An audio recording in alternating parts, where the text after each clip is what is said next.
Você ouve agora na Universitária FM.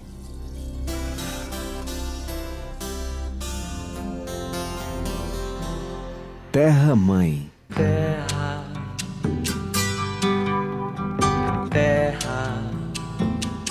Realização Viés, Núcleo de Economia Política. Produção e apresentação, Arthur Vigílios. Quem jamais te esquecer. Aprender com a rebeldia, das sementes que no chão germinam revolução. Seja noite, seja dia, silenciosa poesia.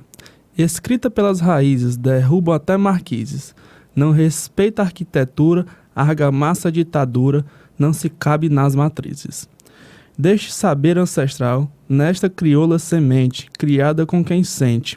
A terra, em seu natural, da vida tem seu aval, sendo seu verde primeiro, o preferiu ao dinheiro, que plantando não se nasce, não serve para disfarce de quem não é verdadeiro.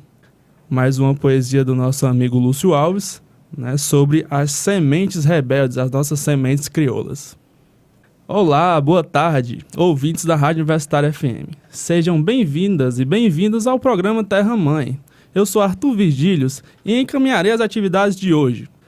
Esta é uma história de ficção, narrada de um futuro próximo em 2070, onde as nações e países entraram em guerra em busca de sobrevivência e na luta pelo maior patrimônio das espécies, as sementes crioulas, naturais. Com a burguesia sobre o domínio dos meios de produção de alimentos do planeta, querem acima de tudo o controle do mundo, onde os recursos estão escassos e pela sua forma de vida abusiva sobre a matéria-prima do país, os países que não têm mais recursos se tornam dependentes dos países produtores, e assim se cria as dependências financeiras e comerciais. A burguesia acredita que, se tornarem para si o controle das sementes crioulas, poderão dominar o mundo de uma vez por todas, onde não existirá nenhuma forma de vida livre de seu sistema. Eles já têm o controle das terras, das águas e buscam controlar as sementes. Mas quando existe um grande abuso de poder, cria-se também grandes revoltas e resistência contra a tirania. E foi assim que surgiram as sementes rebeldes. As sementes rebeldes é como se fosse um movimento social radical da época, onde coletam sementes, reproduzem em lugares na qual o governo não tem acesso. Por que portar sementes naturais é crime? É proibido plantar de forma independente e cidadãos civis não têm permissão. Somente agrônomos e agricultores registrados pelo agronegócio, onde só podem ser consumidos seus produtos transgênicos que de forma autoritária foi introduzida na alimentação do povo, sem o questionamento da opinião pública e sem conhecimento dos consumidores. Esta é a introdução do livro Sementes Rebeldes, de autoria de Carlos Henrique, permacultor e estudou de naturologia clínica. Boa tarde, Carlos. Qual parte? E hoje também estamos com Cassiano Neves, ilustrador de quadrinhos, editor e compositor. Boa tarde, Cassianos. Boa tarde. Desculpa, Cassiano. Hoje a gente vai debater sobre o teu livro, Carlos, e eu queria saber de onde foi que surgiu essa ideia do livro, né? De onde começou. Em 2007, eu iniciei uma vida coletiva, né? Com os meus libertários e tal. E a gente já tinha o ideal de desenvolver uma forma de vida dentro de uma forma mais sustentável e ecológica, né? E a partir daí eu conheci também o movimento Ciclovida, no qual morei lá por alguns anos, né? Convivendo com os agricultores, e que tem uma ideia totalmente diferente do convencional, né? No meio de uma galera que planta de forma convencional, pecuária, monocultivo, eles lá têm uma ideia totalmente dentro da permacultura, dentro de uma ideia de sociedade livre, né? E com a biblioteca lá à disposição. Então, foi a partir daí que comecei a estudar sobre saúde, né? Comecei a estudar sobre alimentos naturais, como se curar de patologias, né? Doenças crônicas e tal. E aí veio a ideia de fazer um livro baseado nisso, né? Sobre como entender a agricultura a partir da visão dos agricultores, como a partir de uma forma livre, né? Igualitária e tal. Aí estudando sobre as formas de agricultura, de acordo que a humanidade veio mudando, né? O seu conceito de plantar e de como sobreviver, né? Na época do Neolítico, as doenças foram também se desenvolvendo, né? A sociedade também foi se modificando. E percebendo isso, como era uma indústria que estava se desenvolvendo e crescendo as suas opressões, também se criou opressões para um controle social. Então, a visão de doença, de controle social, se deu uma amplidão maior, né? Que era uma relação de domínio, de poder, e aí veio, dentro dessa ideia, o Sementes Rebeldes, de fato, como ele é hoje, né? É para uma forma de destrinchar o desenvolvimento dessas opressões, né? A partir do controle social e aí da agricultura. Pronto. Pegando um pouco do seu livro, né, eu vi que ele é subdividido em 7 volumes. 3 referindo-se à queda do sistema, um sobre a sobrevivência dos micropoderes, a arca de Noé dos alimentos, a caçada aos poderes e as mudanças para um novo mundo. Por que essas subdivisões? Primeiro, para ter uma fácil leitura, né? Para não ser uma coisa tão extensa, e ser acessível para as pessoas ir pegando parte por parte cada volume, né? E ela dando tipo um acompanhamento, uma continuidade na sua leitura. Porque o Sementes Rebeldes, ele é como se fosse um manifesto, para que a gente desperte a nossa consciência em relação ao nosso estilo de vida, ao modelo de sociedade que a gente se encontra, né? E que tipo de opressões a gente alimenta diariamente e precisa reagir contra isso e tal. Então, existe um processo também de transformação ao longo do livro, não é isso? Também por isso essas etapas, não é? Uhum. A ideia dessas transformações é que nenhuma ideia vem pronta, principalmente a ideia de se construir uma sociedade livre, né? Com meios de romper com todas as estruturas de forma de governo, né? Porque o que tem base no livro não não importa a forma de governo, não importa a forma de produção que você vê idealizar, mas a forma de como a gente se apresenta diante da natureza e a nossa forma de vida. Não importa se o governo vai ter boa distribuição, né? Tipo, no sentido socialista, né? De distribuição dos meios de produção. Se a gente não conhece a base da forma de vida natural. Se a gente perder a autonomia, né? Já fica a dependência é algo muito, muito sério em qualquer coisa, né? E quando um agricultor ele perde a autonomia, o Estado tem todo o controle sobre ele. Então, vocês estão colocando aqui, também tem uma questão do debate da autonomia em si, né? A questão do desenvolvimento do ser humano, aí eu vou colocar aqui, a partir do desenvolvimento educacional, não precisa de desenvolvimento educacional formal, mas um tipo de desenvolvimento educacional, pode ser familiar, enfim, mas que denote essa autonomia para o ser humano, para a pessoa, para o indivíduo, não é isso? Porque se você for ver, tipo, como nós vemos a natureza, é diferente de uma comunidade indígena vê, de uma forma que uma comunidade quilombola também enxerga. E essa parte natural do ser humano, natureza, é que a gente se perdeu por conta dessa vida civilizada, né? A gente, quanto mais distante da natureza, mais doente, tanto fisicamente quanto psicologicamente, né? E esses conhecimentos vão se perdendo, né? E aí o questionamento do livro é esse, que essas formas de governo tomaram o controle da agricultura e tirou o conhecimento da população diante do alimento mais natural, dos fitoterápicos, né? Ver a sociedade, o alimento como uma cura. E passaram a ter apenas farmácias e indústrias, né? Indústrias e tal. E aí é uma sociedade sem consciência. Apesar da obra ser uma ficção, como você mesmo coloca no livro, há pontos sutis revelando questões da realidade atual. Como, por exemplo, essa tentativa dos governos de travar o desenvolvimento das sementes crioulas, deixando apenas sementes transgênicas, que esse é um debate muito forte. Quais outros pontos você situaria que tem a ver com a atualidade, né, nessa construção do livro? Inicialmente, se tem, vamos dizer, uma ideia colonial ainda sobre as tribos indígenas, né? O desrespeito, né? Diante delas, diante dos quilombos, diante de uma forma, né? de plantio, porque o que predomina muito é a monocultura, o gado, né? Até os grãos mesmo, a soja, e a distribuição, né? De forma, vamos dizer, abusiva dos agrotóxicos na sociedade, né? A forma de um sistema corrupto, né? Que estão relacionados não por dentro de uma consciência ou de uma busca de melhoramento econômico para um país, mas da forma de manter os privilégios de quem governa, né? Os crimes de Estado, né?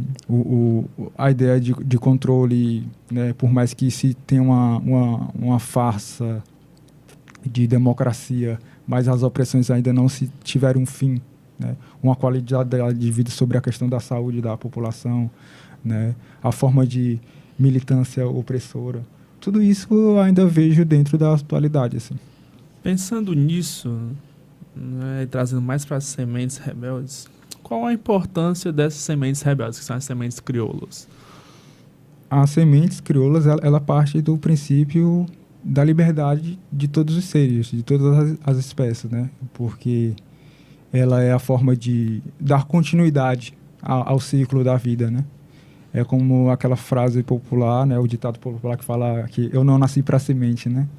Que é como se a semente ela não tivesse um fio de um ciclo, mas com a semente transgênica, principalmente a semente Terminator, esse ditado popular vai acabar, porque essas sementes geneticamente modificadas, né, ou híbrida, ou como seja lá, como eles queiram denotar ela, no seu sentido de laboratório, ela vai perder essa fertilidade, ela vai se tornar apenas uma mercadoria, onde os agricultores, né, ou quem viva da terra não vai ter mais a liberdade para reproduzir de forma independente de sua semente. Vai ter que estar dependente dessas empresas, ter que ir lá e comprar, né? Tem que ter o registro, tem que ter, né?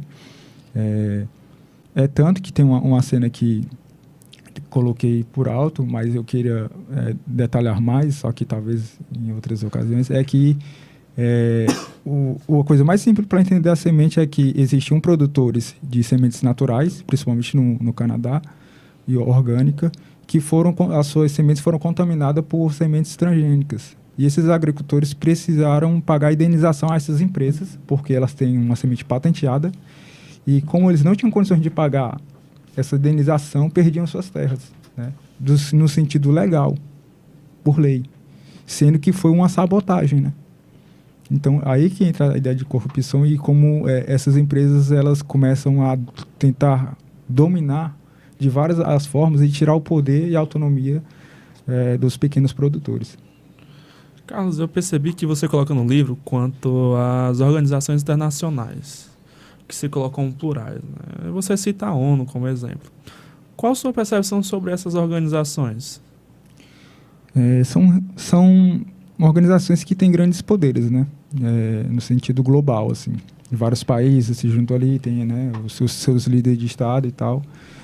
E claro que a humanidade tem grandes problemas em relações sociais, né, e tudo, e violência, e guerras e tal. Mas existem apenas promessas, né, de um mundo melhor e tal, né, ou vigilância, ou acha que vai tentar impedir determinadas coisas, mas isso deixa a desejar no seu sentido prático.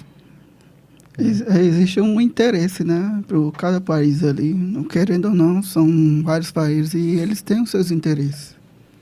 E isso vai pesar muito em qualquer coisa que forem fazer.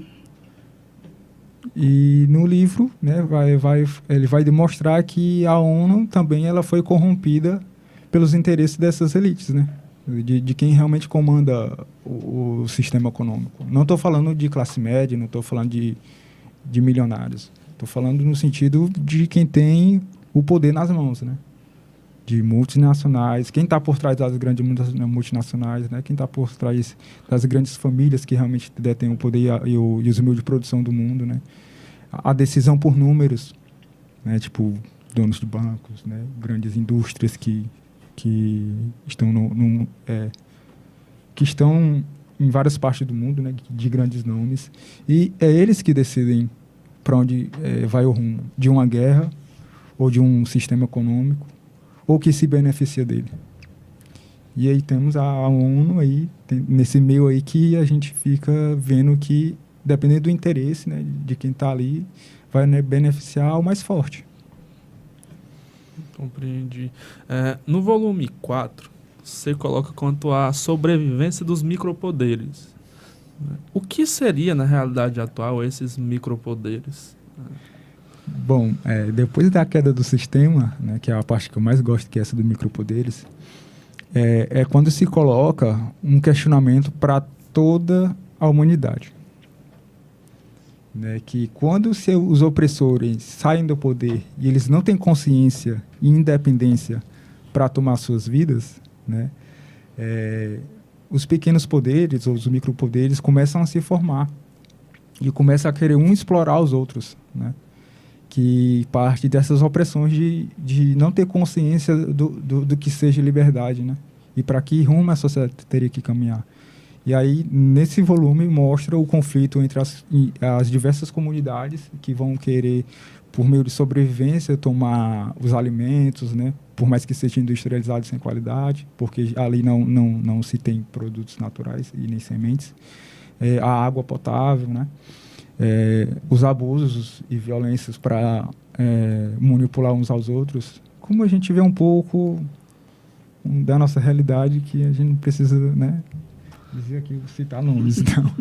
Então essas razões de poder de pequenas opressões uns sobre os outros que vai se tomando uma nova forma, sem ter consciência de uma construção de uma sociedade mais igualitária e melhor. E aí que entra a germinação, que tenta dizer, existe uma forma de vida melhor, organizada, onde não precisa existir poderes, governos, né, ou qualquer coisa do tipo.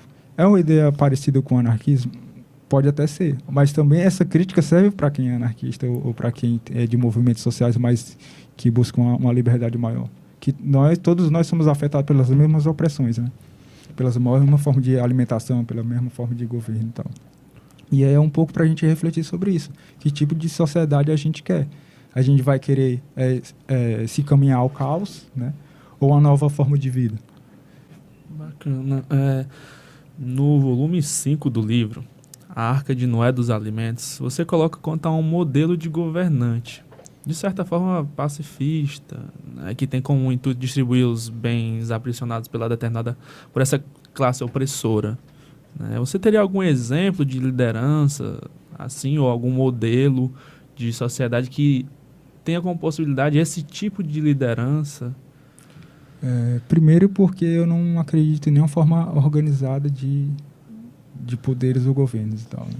Mas existem comunidades pequenas, anarquistas no mundo, né? Principalmente ali na parte da Europa. Teve a tentativa aqui no Brasil, na Colônia Cecília também, nessa busca de uma vida mais organizada, né, e tal, porém de curtas durações. Mas essa forma de ver essas formas de governo, se eu acredito em alguma delas, na história se trata de uma sabotagem do sistema, né? Não é que eles não estão ali para governar. Eles tiraram os modelos de opressões e assim tomaram uma nova forma. Tipo, que nessa parte eles dão a ideia de que vamos pegar realmente de quem tem, né, que são os grandes bilionários aí, das grandes indústrias, e esse dinheiro que foi acumulado por opressões e colonizações, e esse dinheiro deles tinha que reparar todas as comunidades, sociedades e países que foram colonizados e para pagar uma dívida histórica que eles devem, né? Então, a ideia foi de mudar isso, mas ninguém que introduziu nesses governos tiveram benefício financeiro em relação a isso, mas realmente de trabalhar para pôr fim às opressões. Mas eles não têm interesse de governança, é tanto que daqui lá para o final do livro tem o desfecho, né? O desfecho, o fim. Você coloca no livro quanto a colapso, um colapso mundial. Né? Como é que você percebe a comunidade, a sociedade atual, na verdade? Como é que você vê? E essa perspectiva de colapso Existe. Aí a gente pode até tratar um pouco sobre o colapso ambiental, né? Essa ideia.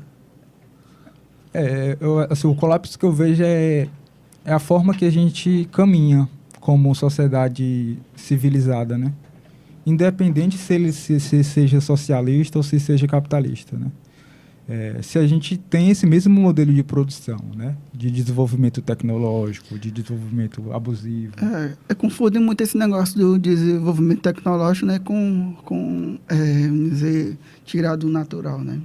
Tipo, como vemos aí acontecendo na nossa Amazônia, né?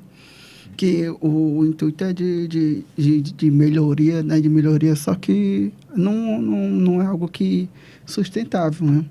É algo que um dia vai acabar aquilo ali e vai ficar para o futuro algo muito, vamos dizer, ruim, né? Está colocando em debate a questão, digamos, querem explorar minérios, né? Algo que vão extrair os minérios e é isso, e vai ficar, no caso, o buraco lá. Vai ficar aquele buraco e não é algo que é irreparável. Não tem um ciclo de cuidado, a gente só está querendo tirar. Né? O sistema que a gente vive, ele só que é o suga. diferente da agrofloresta, né? A agrofloresta ela tem toda uma ideia de sustentabilidade, né? De colher e repor e tal. E a sociedade que a gente vive, ela tem é só de lucro financeiro, remover. Capital e tal. Mas o meio ambiente, ele não repõe.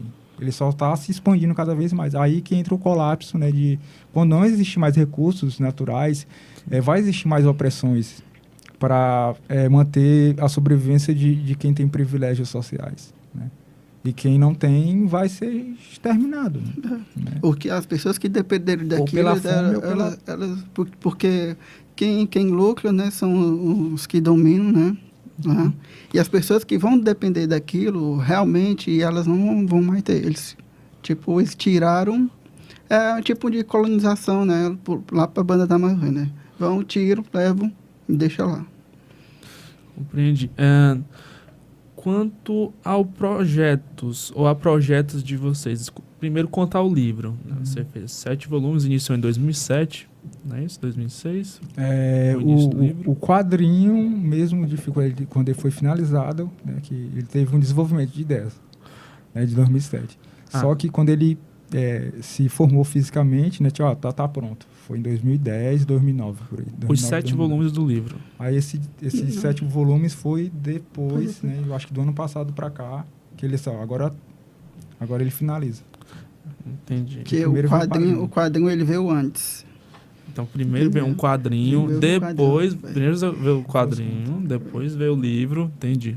Que a ideia era de continuar um quadrinho, né? Só que a gente acabou optando pelos contos, que ficava mais fácil E detalharia mais cada detalhe, né? Ficaria mais, entendi, que os quadrinhos mais específico. Então, pois é, aí a gente está com um quadro, a gente está ilustrando agora digitalmente o quadrinho, o antigo, né? Talvez fique pronto lá para sábado, mais ou menos. E a gente quer dispor de alguma maneira da forma digital que a gente quer fazer, né? Fica mais fácil da gente divulgar e apresentar as pessoas, né? Da forma digital. Só para a gente deixar aqui claro. Então, existiam os quadrinhos, que foi que se iniciou. Né? Aí, no momento, vocês resolveram dividir os projetos. Os quadrinhos continuaram lá. E aí, começou-se os livros. Não é isso? A ideia era que iniciar em quadrinho, mas existe uma divergência interna para se fazer 2 projetos. Não, então, já que a gente não tem essa velocidade para fazer em desenho, então a gente vai escrever e aí lá na frente a gente pode voltar ao desenho de novo, né? Que é o ideal. E foi o que aconteceu, né? Ficou pronto os contos e estamos terminando o quadrinho por digital, né? Que ele já está pronto na forma física. E, pessoal, e projetos futuros? O que vocês têm, né? Além dos quadrinhos e do livro, né? Se quiser dar continuidade ao livro, né? O que vocês projetam aí? Bom, o projeto dentro do próprio Sementes Rebelde, que era ainda a gente desenvolve atividade nas escolas com permacultura e horta orgânica, né? Em 2 escolas, aqui, João Matos e Figueiredo. que é ali no Benfica. E essa forma prática de distribuição de semente, de mudas e tal, que ocorre essa troca entre as escolas, né? E as pessoas que estiverem interessadas em doar mudas e tal, só entrar em contato, ou sementes crioulas. E essa conscientização, que existem videoaulas, uma reeducação, né? Para as pessoas não perderem esse conhecimento da agricultura. Tem o filme que a gente quer desenvolver, a gente só tem um trailer, mas a gente quer desenvolver um filme mesmo, pode ser até um curta-metragem, né? Um longa talvez lá no futuro. E tem uma previsão de dar continuidade à história, né? Que aí vai vir realmente todas elas em HQs, né? Em história em quadrinho. Mas a gente quer ver como é que essa vai se estruturar e tal. Quem sabe a gente pode até trazer essa aí pro quadrinho de outra forma, né? Porque a forma de mídia a gente trata de forma diferente. A forma de contar a história no quadrinho é diferente no conto. Bacana, pessoal. Agora vamos para a agenda ecológica.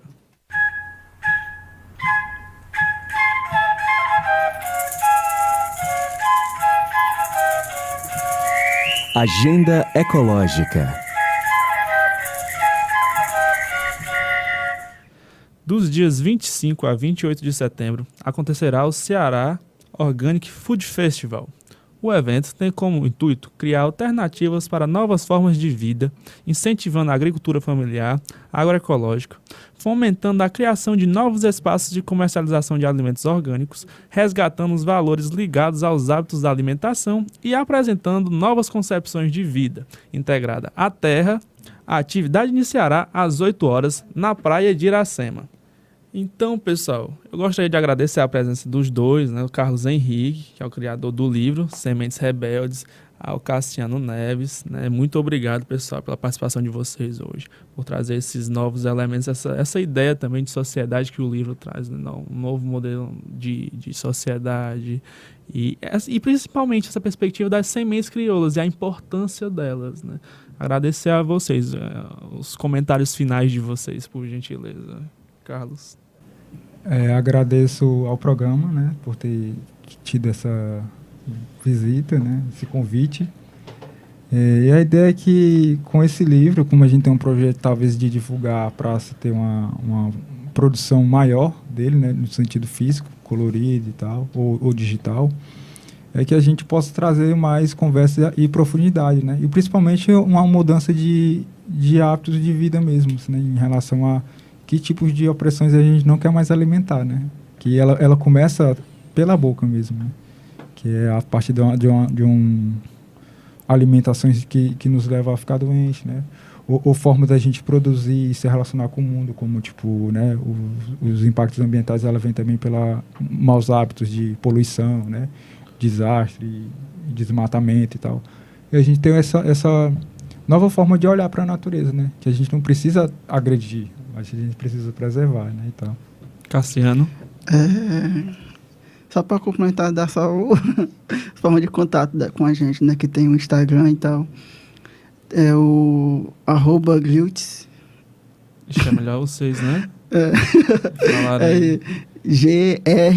GRIUTS, que é grito de revolta contra a ignorância urbana na trajetória da sociedade. Bacana. Pessoal, para saber mais sobre o programa Terra Mãe, curta nossa página no Facebook, Programa Terra Mãe, e siga-nos no Instagram, @programa Terra Mãe. Este programa é realizado pelo VIES, Núcleo de Economia Política, e o curso de Economia Ecológica da UFC. Tchau, tchau e até o próximo sábado.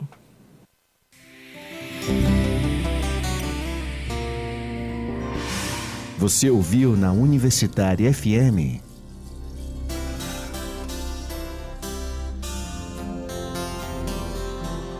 Terra Mãe. Terra,